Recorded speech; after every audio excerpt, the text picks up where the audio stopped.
दिल ने फिर याद किया।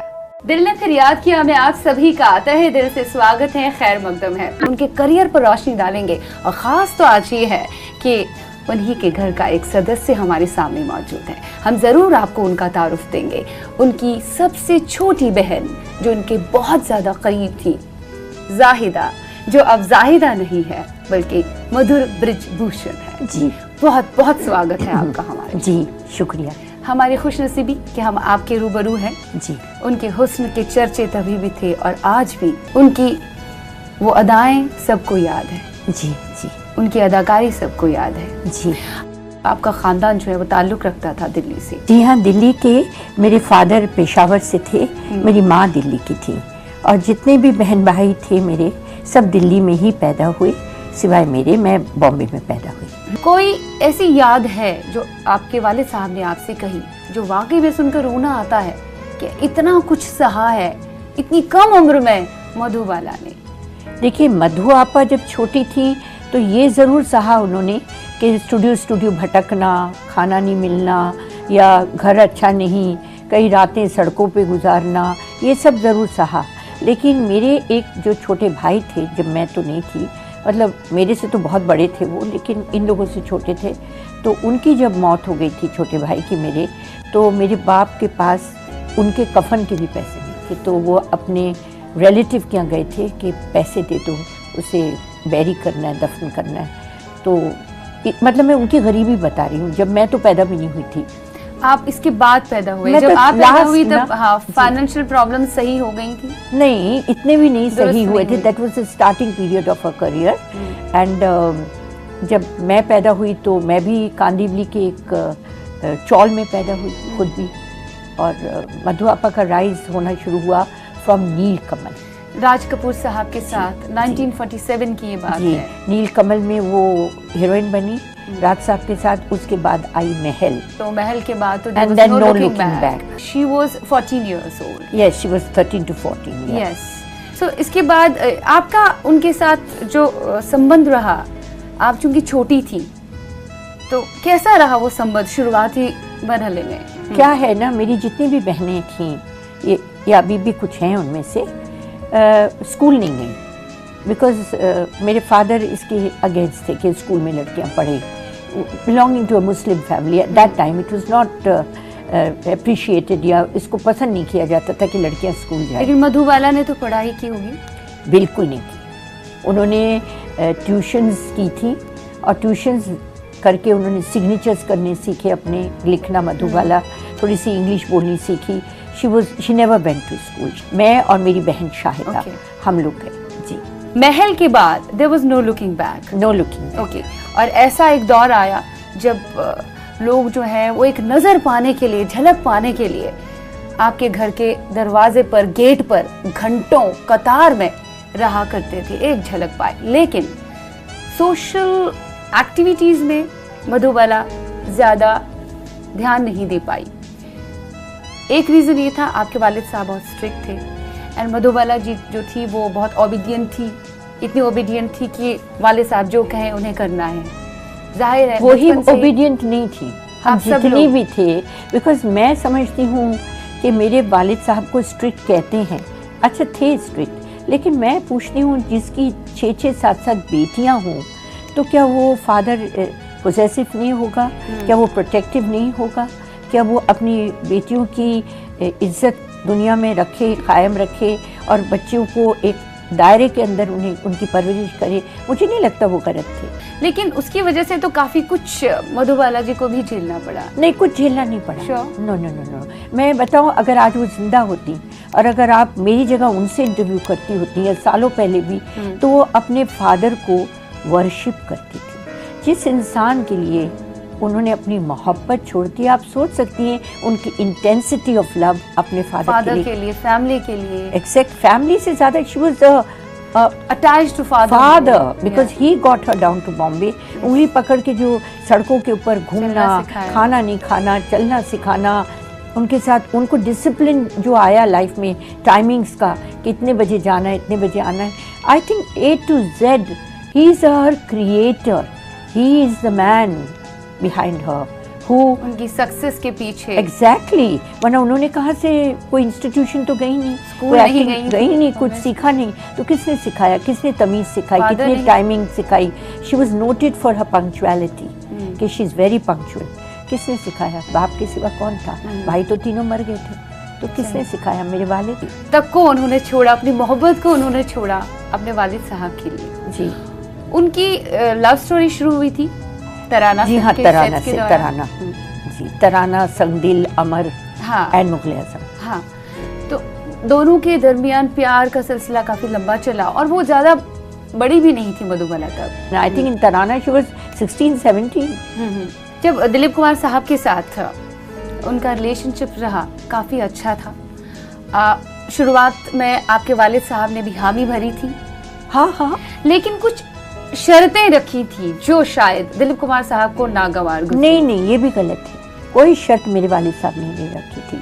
फिर क्या हुआ हम अचानक मजहब से? थे, हम मजहब थे, सेम रिलीजन, क्या शर्तें आ सकती? फिर वजह नया दौर वाला court yes, court case. Case जी, उसके कोर्ट केस में से सारा सिलसिला बिगड़ गया। लेकिन दिलीप कुमार साहब ने इंटरव्यू में तो बोला था कई बार कि हालात कुछ ऐसे थे, मैं सपोर्ट नहीं करना चाहता था बी.आर. चोपड़ा का, लेकिन हालात कुछ ऐसे थे, मधुबाला शायद मुझे समझ नहीं पाई। नो नो, मधुबाला जी बिल्कुल समझ पाई नहीं। उन्होंने सिर्फ उनसे इतना कहा था, जो कोर्ट में हो गया वो कोर्ट में छोड़ दो, अब घर पे हम चले हैं। सब बड़े बड़े प्रोड्यूसर्स ने मिलके उनकी एक अंडरस्टैंडिंग करा दी थी बी.आर. चोपड़ा साहब से, मेरे फादर की, और सब बड़ी सुकून से ख़त्म हो गए थे चीज़। और उन्होंने कहा 2-3 दिन के बाद बोले कि चलो अब तुम ये इनकम्प्लीट फिल्में कंप्लीट कर लो और हम लोग जल्दी से शादी 1-2 साल में कर कोर्ट लेंगे। केस के बाद भी they were in communication terms with each other. Yes, he came home, he told her अब तुम ये पिक्चरें जो इनकम्प्लीट हैं इसको कंप्लीट कर लो और हम लोग शादी कर लेंगे।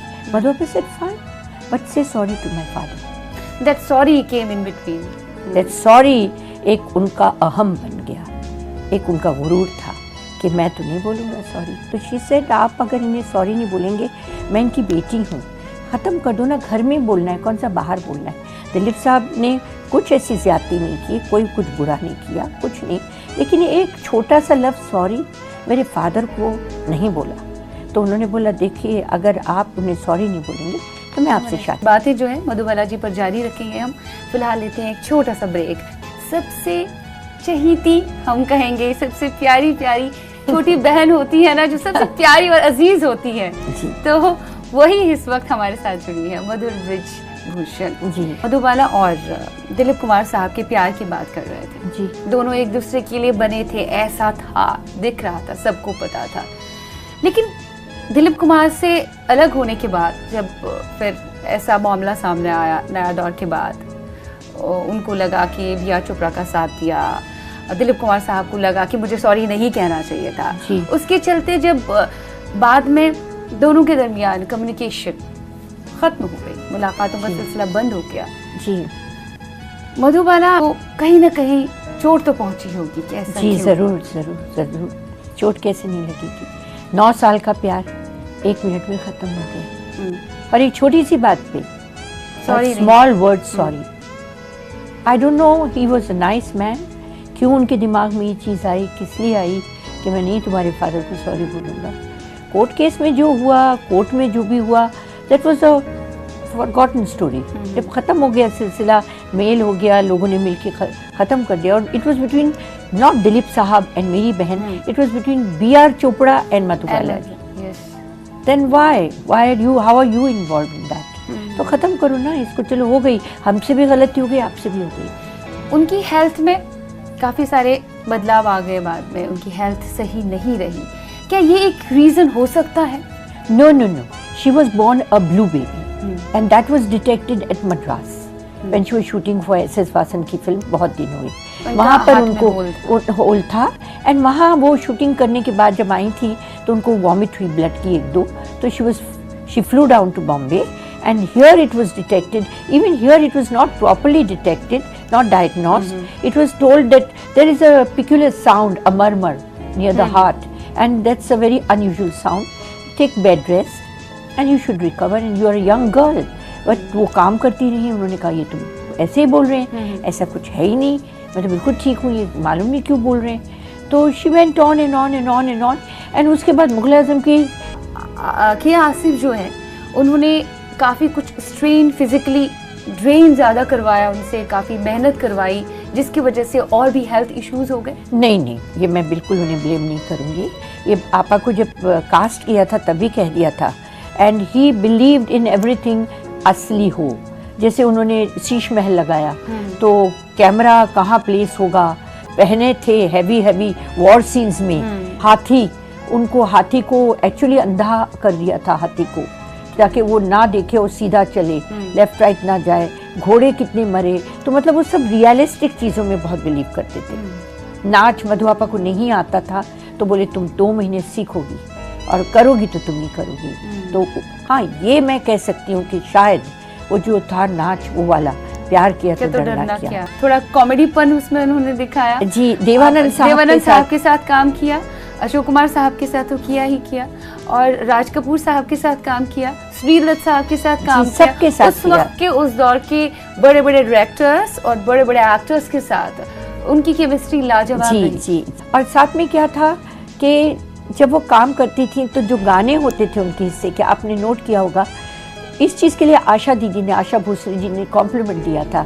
कि मैं जो गाती हूँ उसको वो डबल इनेक्ट करती है स्क्रीन के ऊपर। What a beautiful performance, her facial expressions, जो परफॉर्मेंस वो पोर्ट्रे करती हैं, जो वो अपने फेस से देती हैं, उन गानों के बोलों को ऐसा लगता है एक एक लफ्ज़ को जैसे एक पिक्चर दे रही है। एक कमाल था, जी, this was her talent, she was very talented, very talented. फिलहाल लेते हैं एक छोटा सा ब्रेक के बाद दिल ने फिर याद किया में आप सभी का तहे दिल से खैर मकदम है। किशोर कुमार साहब पे हम आ जाते हैं। जी, दिलीप कुमार साहब का चैप्टर क्लोज हो गया, उसके बाद एक और बंदे की, शख्स की एंट्री उनकी जिंदगी में। किशोर कुमार साहब, जिनके साथ उन्होंने कई फिल्में की, कई सारी फिल्में एक साथ की, उन्होंने हिट फिल्में दी, जिनमें चलते का नाम गाड़ी भी एक है, सुपर डुपर फिल्मों की श्रेणी में वो आती है। क्या इस वजह से किशोर कुमार के साथ उनकी नज़दीकियां बढ़ गईं?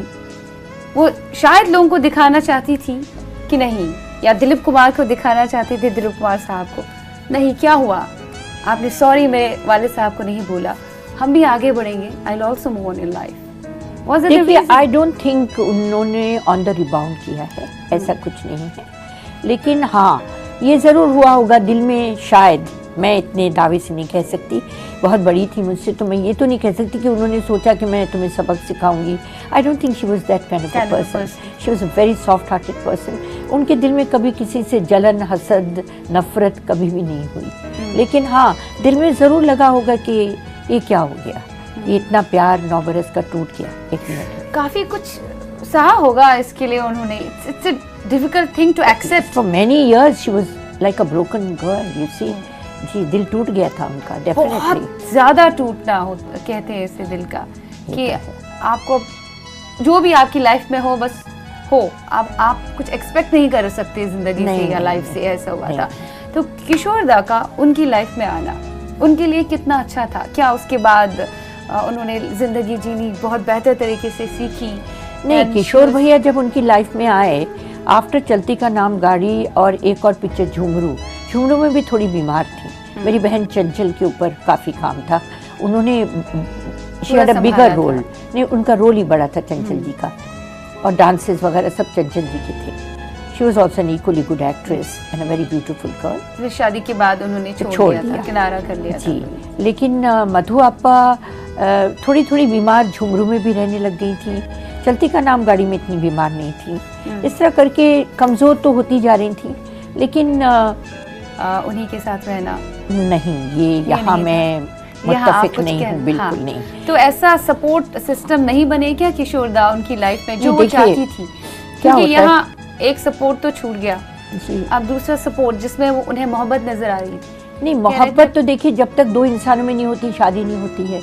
मोहब्बत है तो शादी हुई है, नहीं तो क्यों हुई है? एक्सपेक्टेशंस कुछ होती। क्या हो गया था, ये अचानक जो लंदन गई और लंदन में डॉक्टर ने ये कह दिया कि इस तरह के हार्ट का कोई इलाज नहीं है, ना ऑपरेशन होगा, ना दवाइयाँ होंगी, यू हैव टू लिव। तो इन्होंने पूछ लिया था कितने साल, बोले 2 साल, तुम सिर्फ 2 साल जिंदा रहोगी, बिकॉज इस हार्ट का ऑपरेशन नहीं हो सकता, इतना एडवांस साइंस नहीं हुआ। This is a hole in the heart. We don't know what to do. Nothing is in our hands. in our hands. Just pray to God. And तो इन्होंने पूछ लिया था, बड़ी हिम्मत वाली थी, कि मेरी ज़िंदगी कितनी है? बोले 2 साल. And she was just 27. वो जैसे ही आई लंदन से, और मेरे वालिद साहब ने मुझसे रिक्वेस्ट की थी कि किशोर शादी करके मत जाओ, वहाँ देखो डॉक्टर क्या कहता है. किशोरदा ने नहीं माना था. नहीं माना. पहले शादी कर लेंगे, शादी फिर लंदन करके चले जाएंगे. और 3 दिन में फ्लू डाउन टू लंदन, और वहाँ ये हो गया. जैसे ही आए वापस, बोले इसको आप अब यहीं रखिए, क्योंकि मैं तो शूटिंगों में जाता हूँ, गाने गाता हूँ, मेरे पास टाइम नहीं जबकि इसको उस देखने वक्त का. किशोरदा का ज्यादा सपोर्ट रहना चाहिए था. नहीं, वो नहीं रहना चाहती थी हमारे साथ. उन्होंने किशोर भैया से कहा मुझे यहाँ नहीं रहना है, मुझे तुम्हारे साथ चलना है. बोले कैसे, कौन देखेगा तुम्हें? तो बोली नर्स रख दो, ये रख दो. बोले देखते हैं, बाद में सोचते हैं, अभी तो तुम रहो.